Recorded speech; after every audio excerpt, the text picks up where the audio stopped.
Hello and welcome to day 16 of 100 Poems in 100 Days. I know it's been a while since I've performed, but glad to be back.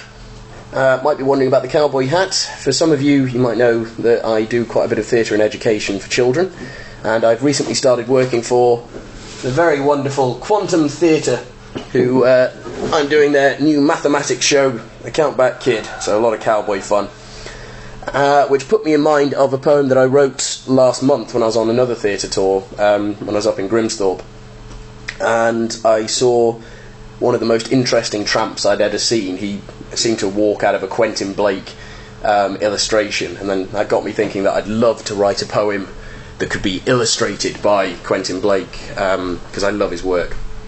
Unfortunately, I haven't memorised it, but I hope you enjoy the Grimesthorpe Cowboy.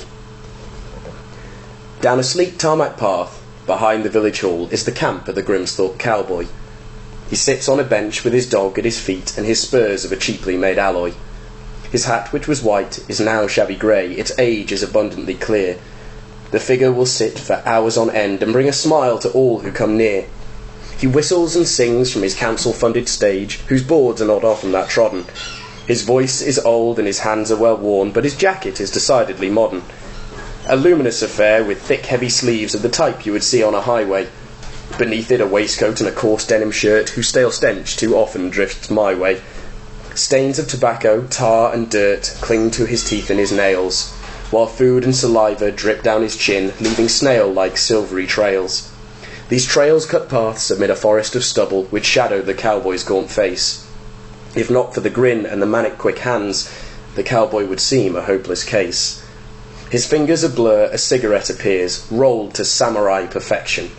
It's filled with a mix of all forms of life, a genuine who's who of natural selection. Tobacco, dried leaves, grit and sand, ground toenails and bitter dried skin. Burning purple and green, the butt suggests the forge of those who chose sin. As hot rocks drop from this filthy inferno, they fall on the cowboy's blue jeans. They melt holes in the fabric before dying out, revealing that not all is what it seems.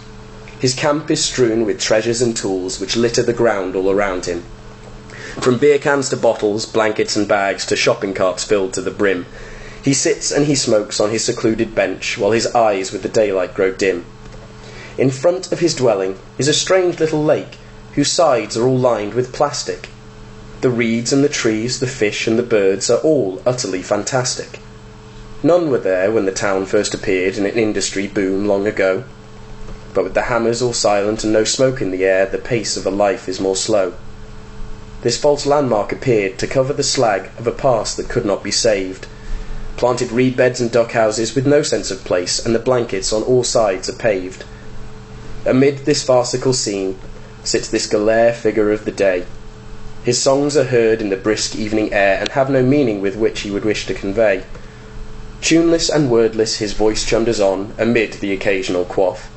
And though the trees and the land are all fake, he would never dream of ever moving off.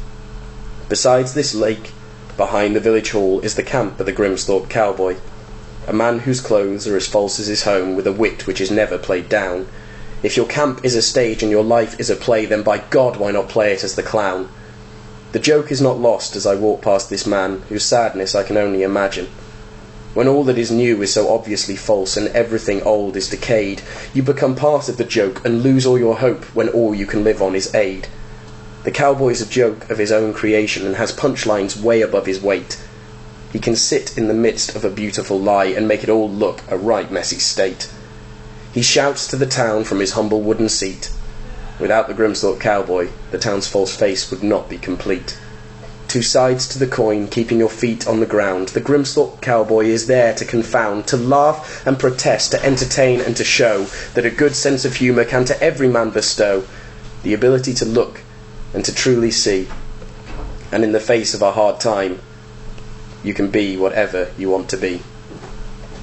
Sorry about the couple of the fluff-ups there, but as I say, I haven't memorised it, but I hope you enjoyed day 16. And tune in again for another wonderful poem by, I'm not quite sure who it is tomorrow, but I'm sure you'll enjoy it. Bye.